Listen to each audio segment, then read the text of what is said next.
I ain't mentioned it much, but the Hemmings and Western was absolutely essential to the history of both the LaGrange and Whittier and the surrounding areas, as it was the H&W that started out railroading operations in the areas during the late 1870s, that then expanded to standard gauge operations. The standard gauge trackage they build are the earliest remnants of modern-day L&W. Back during the summer of 1948, they suffered a bit of a dilemma. Out in the Blue Ridge Mountains, the Hemmings and Western discovered a large deposit of coal along their trackage. A mine was set up there, and a few engines were reassigned, something that Palmer, the K-28, was not happy about. This is an outrage! Now that I'm doing these mine runs, how the hell am I meant to keep my paint intact? Your paint ain't everything, you know. There's always something to do out on the line to Alden Peak. And? You still got your passenger duty, right? So it's not all that bad. Actually, Rick, there might be some days I won't be able to tend to said duties. Who's gonna stand in for me then? I'm sure Mr. Lacey can rearrange some of our schedules to cover for you. But wouldn't it be better just to keep my regular jobs? Look, Russell, this isn't me complaining. What I'm saying is coming from an actual place of concern. What if my paint job I have now can't be maintained, and I'll have to be painted solid black again? Fair point, Palmer. But there's not much we can do about it. But there is. I'll talk to Mr. Lacey about it tomorrow. We've always needed a new engine around here. For years.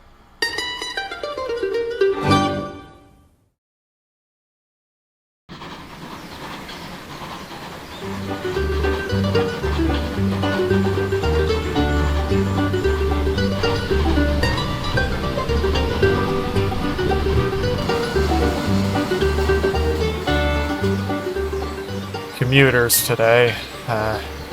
Shouldn't complain though. It's nice out of here. Well, howdy, Russell. Mr. Lacey, what are you doing on my train? Well, it is my day off, so I'm spending it however the hell I want. I'm gonna see what's in town for a bit, and then I'm gonna come back on your return service to Hemmings. Well, alright, sir, but can I speak to you for a moment? Yeah, okay. Just make it brief for both of our sakes. Well, sir, it's about the reshuffle. Because of the new mine that opened, everyone has been put under more stress. I hate to say this, but simply rotating everyone's jobs won't help it. Hell, Dean would have normally handled this service, and I feel kind of bad taking it from him. So, what are you saying exactly? I believe we should invest in a new engine, sir. Somebody who can give Rick and Dean a hand with the freight, and also so Palmer would stop complaining. I mean, a new locomotive, I'll look into it. Not like I can gold, though. For a few days, Mr. Lacey carefully considered Russell's suggestion. He thought that if he went through with it, he could fill a vacancy in his fleet that could serve as their primary freight engine and can help out with helper service. I ain't never been on the Hemmings and Western, nor is it possible for me to do so, but I've heard from the residents that the gradient on the line can get pretty steep, so a new addition for this kind of work will be needed eventually. By the end of the week, Mr. Lacey made up his mind. He hired a stand-in manager to cover for him, and he started out his trek to the Denver and Rio Grande Western. Afternoon, sir. Where are you going? Well, Russell brought up a very good point on Tuesday about our current motive power situation. Safe to say I'm gonna set things right. Wait, you're getting a new engine? Yeah, that's right. Going out to Colorado. You know, scouting the Rio Grande's narrow gauge system. Got hella good connections out there. That's how I got you. Thank you so much, sir. But when will you be back? Well, with all the interchanges and layovers, I don't even fucking know. But I do know that it will be sometime next week. I wish you luck.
Rocky State.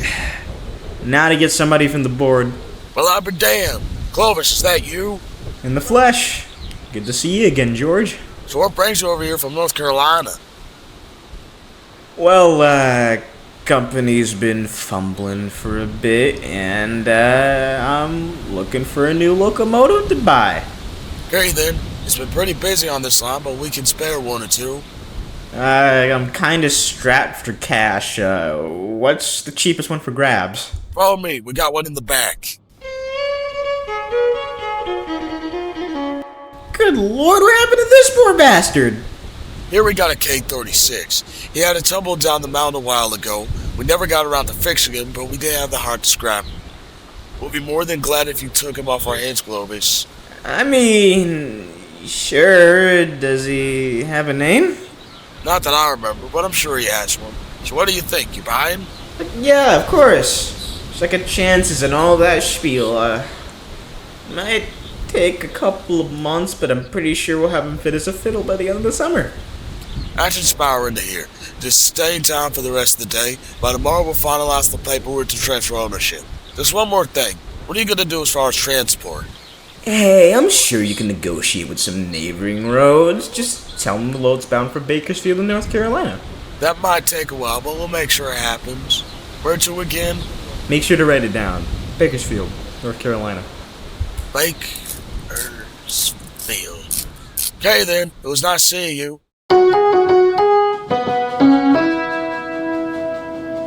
It was a complicated process, but Mr. Lacey made his purchase, and said purchase found itself at Bakersfield shops 12 days later. A lot of work was needed. Nobody knew quite what happened to the engine, but it had sustained some damage. Then, around the fall of '48, after several months of patiently waiting, the fellows on the narrow gauge finally received their newest edition. Is that an engine on a flat car, Carter? Yep, it's for you guys. Somehow your manager got them all the way from Colorado. Impressive. He said he got them cheap too. Where should I put this fellow? I don't know, but I think Mr. Lacey would like it if you kept him on the siding to the right. Yeah, I'll go do that. Hey, Dean. I could have really used your help on the local to Conquerwood today. Stop complaining, Rick. There's something more important to worry about right now. Oh, yeah? And what's that? You'll have to see for yourself, but I'll say this much. Our motive power problem is over. Oh, really? So, manager finally shelled out for a new locomotive. Yep. He's in the shed right now. Well, hello there. Christ alive, you look strong. Nice to be your acquaintance. I'm Johnson. You're Rick, right? Yep. Dean already told you about me, huh? I've been talking to him for the past 15 minutes. I can already tell he's gonna be an asset to the company.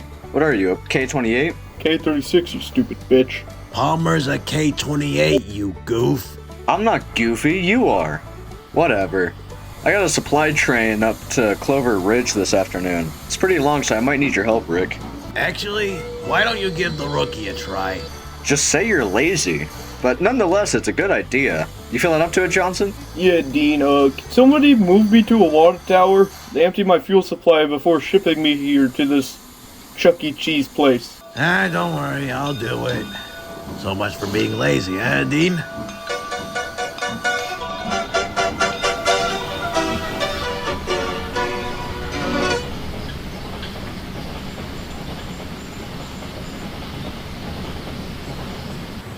So, Johnson, you familiar with this territory?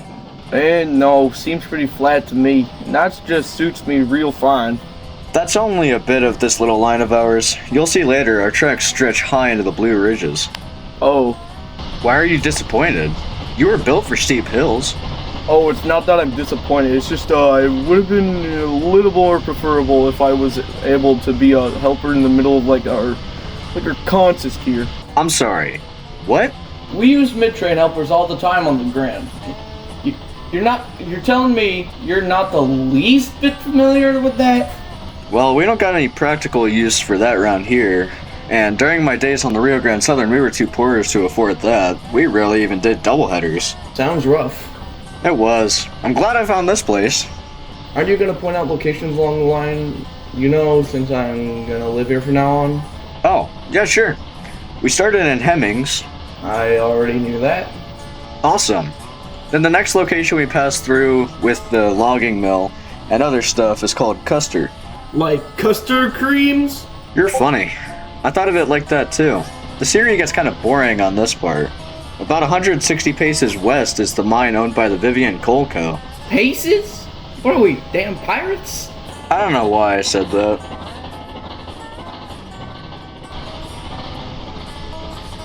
It feels a little bit claustrophobic, doesn't it a little bit? Oh, because of the fences? Yeah, I barely fit here. You'll get used to it. Anyways, here's another town called Tucker. Put your back into it. We're gonna be going pretty high up in a moment.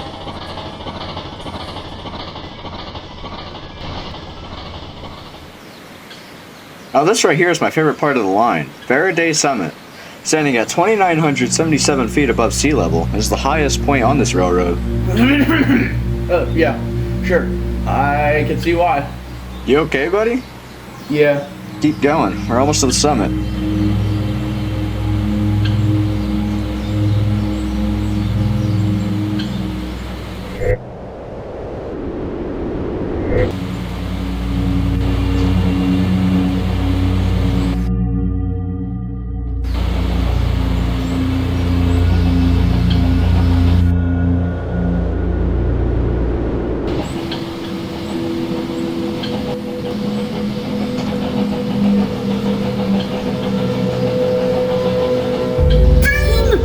What? I can't go any further. I'll fall. Johnson, what the hell has gone into you? Can we just go back down? Please, Dean. Fine, going down. Keep your brakes on a little bit though.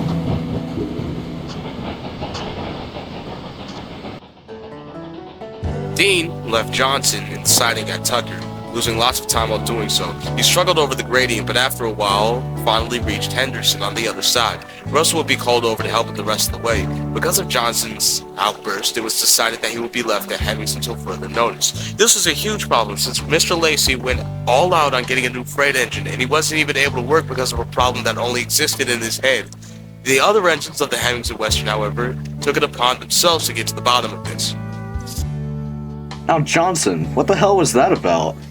Hey, Dean, go easy on the fella. Right. Now Johnson, why did you have such a scare as we were about to go over the summit? It just didn't feel right after last time. Last time? I don't want to talk about it. An engine built for mountains that's scared of them? Now I've seen everything. Shut up, Palmer. What am I gonna be to this railroad if I can't even get over this? The logging mill does need a new stationary boiler. What the hell is wrong with you, man? Why are you booing me? I'm right. Nah, I wouldn't say that. But why do you feel this way, Johnson? If you don't open up about your problems, you'll never get any better. And you'll only feel worse, too. Yeah, I don't. Well, how are you going to say you don't like onion if you never tried it? What? I'm trying to help you out here, okay?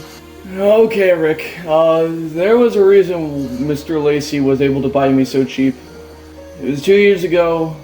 I used to work on this line from Ridgeway to Durango. Well, you guys know where that is, right? Colorado, I imagine. Yes. Night just fell and I was up near Lizard Head. Lizard Head? I've been up there a couple times. It's mighty high up there. We had to stop for whatever reason. Engineer said he had to call his wife because she's going into labor, whatever that means. He had to tie us down. Not much traffic came through those parts, so we thought we were fine. Okay, we're set. Just gotta wait for Buddy's pressure to get up, and we'll be good to go again. I'm sorry for crapping on you guys like this. It's fine. We worked like dogs today. I'm looking forward to a pot roast when I get home. I bet. I forgot how cold it gets at night. No, it's Colorado. Any day now, guys. Just give us a minute now, Johnson.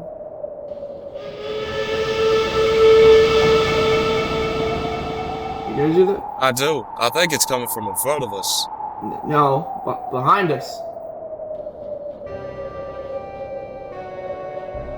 We have clearly overstayed our welcome. Sanders, now! No, you can't just raw dog it like that. You gotta put it to half power first. Shut up, I know what I'm doing.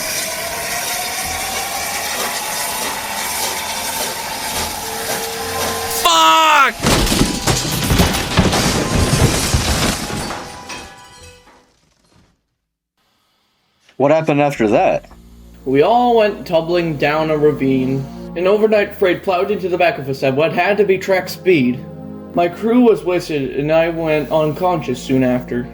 In due time, the company went to go clean up the wreck.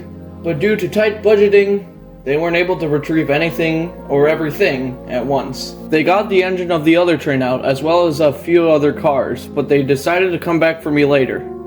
So there I waited. But they still didn't have enough cash to repair me. So I was put in storage in Ridgeway until your manager purchased me back in June. So that's why I don't like mountains. I don't want to go anywhere near one, let alone be on one. You guys happy now? My god, that sounds miserable. Sorry about what I said. Johnson, you don't understand. We want to help you. What say we tackle your fear together, huh? What do you mean? I'll check with Mr. Lacey to see if it's okay. We'll go up to Faraday Summit early in the morning together when nobody's out. We'll have you at the back, so if it's too much for you, you can uncouple and go back. No worries. Who's we? It's okay. Three's enough. I guess the only way is up. Literally. I swear to God. Palmer! Okay, shut up. By Rick's suggestion, Johnson went to go help Amber out at the coal mine for the rest of the day. He also inquired to Mr. Lacey about his exercise to get Johnson over his fear. He said yes, but they had to make sure not to interfere with the early morning mail. Early morning hours, November 4th, Rick and Dean put their plan into action. Okay, I gotta run some empties up to the new mine, so I reckon we'll get that out of the way first. Everyone stocked up and ready to go? Yeah. Ready, Johnson? I'm ready. Alright, let's get started. Remember, we're just going along the line like usual. No pressure.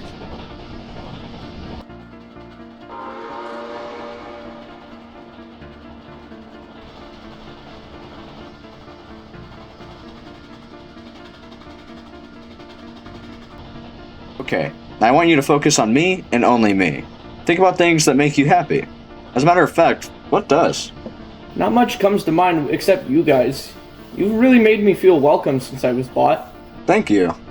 I can't wait for us to be done with this. There's so much of the line you haven't experienced yet. Does it look nice? Hell yeah, it does, especially on the line to Alden Peak. That area hasn't gotten a single good road system. It's real remote out there, so people can rely on the railroad plenty. It satisfies me, you know, that we're benefiting our own small corner of the world. Put your cylinders into it. I can do it. Yeah, if you say it enough, you'll start believing it. Here comes the summit. Careful not to stall this time, okay? You're funny. Up, up, and away. Well, that's the whole train over. How do you feel? I feel accomplished. It's a good view from up here. See why it's my favorite part of the line? After this is Henderson. A few miles after that is a Y. We'll keep going straight there. We should be at the mine Ricky Ticky. Now that I think about it, I think I'll just take the return train if there is one. By yourself? Why not? Not that I know of. There might be something for you to do at Clover Ridge, which is a bit further up. Hey, Dean? Yeah? Thank you for this. I might goof off most of the time, trust me, ask Russell. But when you work with someone and you're gonna see the foreseeable future, you treat that guy like he's your brother. I trust you'll treat others that way too, right? Indeed. The trio made it to the mine safely. Rick and Dean went elsewhere while Johnson pulled a freight train out of Clover Ridge. After that, he became the main freight engine for the H&W. Johnson left his bleak past behind him and threw himself into his work completely. Even in his spare time, he would help out wherever he could. Things improved enough to where even Palmer could return to his express full time. The new coal mine, officially named Raquette Mine after the brothers who founded the deposit in the first place, would become a huge moneymaker for the Little Line for many years to come. 1948 was a very turbulent time for the Hemmings of Western, and we will revisit them one day. Here on the LaGrange and Whittier, we were having some developments of our own, but I'll tell y'all about that in a not-so-distant future.